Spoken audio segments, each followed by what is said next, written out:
Segundo ano, vamos retomar aqui os conteúdos da aula passada. A gente já falou um pouco sobre o que seria escalas termométricas e medição de temperatura. A gente fez uma breve introdução no finalzinho da aula. Mas lembrando que escala termométricas, então uma escala termométrica ela é um conjunto de valores numéricos em que cada valor está associado a uma certa temperatura. Aí a gente também falou sobre medição de temperatura, né, que a gente precisa de alguns aparelhos para fazer a medição. E ele nada mais é do que eles medem a dilatação térmica, que é um conteúdo que a gente vai ver logo mais também. Então, os termômetros, a gente fez uma pequena introdução. A gente teve o termômetro clínico, digital, máxima e mínima, bimetálico. São alguns tipos de termômetros que a gente usa no cotidiano, né? Tem um destinado à saúde, alguns para a questão de medição da temperatura do tempo, né? Do local onde você está, do ambiente, e por aí vai. Para a gente falar sobre escalas termométricas, a gente precisa falar sobre pontos fixos fundamentais. Então, existem dois pontos, que é o primeiro ponto fixo, é o ponto de gelo, e tem o segundo ponto fixo, que é o ponto de vapor, mas ele pode ser chamado de o ponto de gelo pode ser chamado de ponto de fusão e o ponto de vapor pode ser chamado de ponto de ebulição. Então, o primeiro ponto fixo, o ponto de gelo, ele é a temperatura na qual a água ela vai congelar.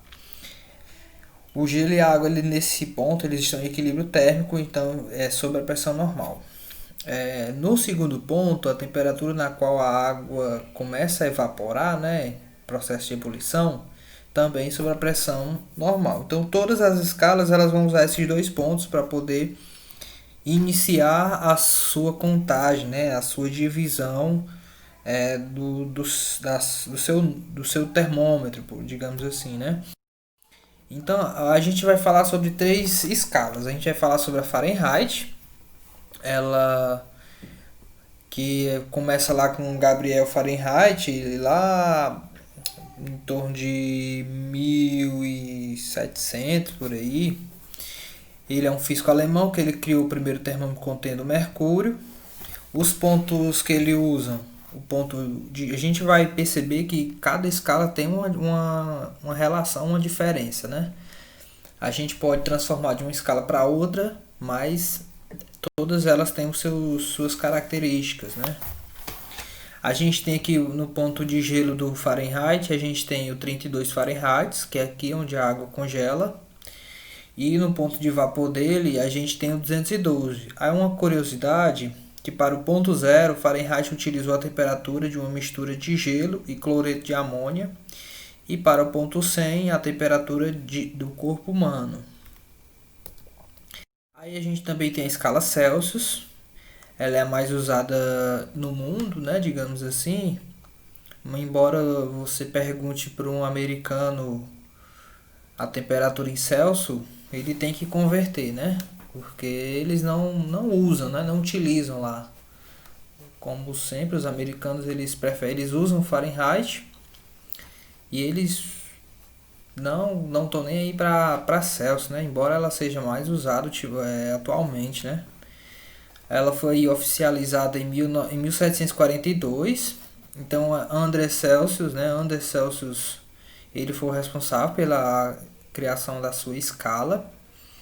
E o ponto de gelo dela é o 0 graus Celsius, e o ponto de vapor é o 100 graus Celsius. Uma curiosidade, Celsius utilizou o valor 0 para o ponto de ebulição e o valor 100 para o ponto de congelamento da água. Foi um biólogo sueco chamado Linneu que inverteu essa escala, tornando-a a que a gente conhece hoje. Ele quase que ele faz burrada, né, o Celsius. E a gente tem o zero absoluto. Embora o Celsius pareça ser a mais usada, mas é o Kelvin que a gente usa na ciência, né? Tudo que a gente estuda na física, química, biologia, matemática, tudo a gente trata em Kelvin. Então a unidade que a gente usa é em Kelvin. Então, o que é o zero absoluto? É o limite inferior de temperatura de um sistema na qual qualquer substância não tem absolutamente nenhuma energia cinética para fornecer. Então, isto é, a agitação das partículas é praticamente nula. Basicamente, elas estão paradas. Então, a gente considera o zero absoluto. O Lord Kelvin, né, naquele tempo as pessoas ganhavam esse título, né, de Lord, muitos deles, e muitos dos cientistas eles tinham essa nomenclatura, né, era de Lord, eles tinham muito contato com a realeza, né. A escala absoluta de temperatura foi criada na segunda metade do século XIX pelo físico inglês William Thomson Kelvin. Não é o Kelvin, viu? É o Kelvin. Verificando experimentalmente a variação da pressão de um gás a volume constante. Na escala absoluta, a gente tem o ponto de gelo 273 e o ponto de vapor 373. Aí algumas observações, ó. Não existem valores negativos de temperatura na escala absoluta. Na prática, o zero absoluto é inatingível.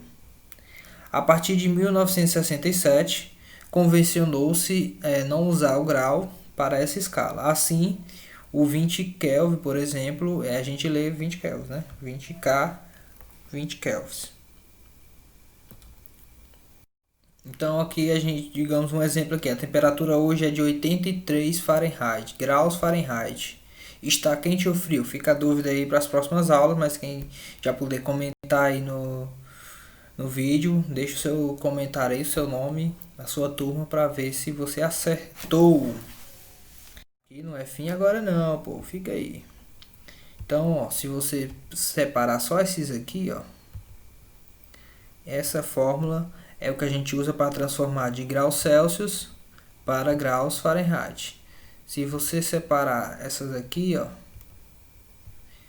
você pode transformar o graus Fahrenheit para Kelvin. E se você usar essa junto com essa, você transforma Celsius para Kelvin, ou lembrando que tudo isso pode ser vice-versa. Aí a gente tem aqui uma variação de temperatura, a gente pode escrever dessa fórmula. Só uma questão de variações, ok? Então esse é o fim. Espero que vocês tenham compreendido um pouco da história das escalas termométricas. A gente nas próximas aulas a gente vai fazer na prática, transformando de uma para outra. Por enquanto a gente fica mais na parte conceitual. Então tchau, tchau, até mais.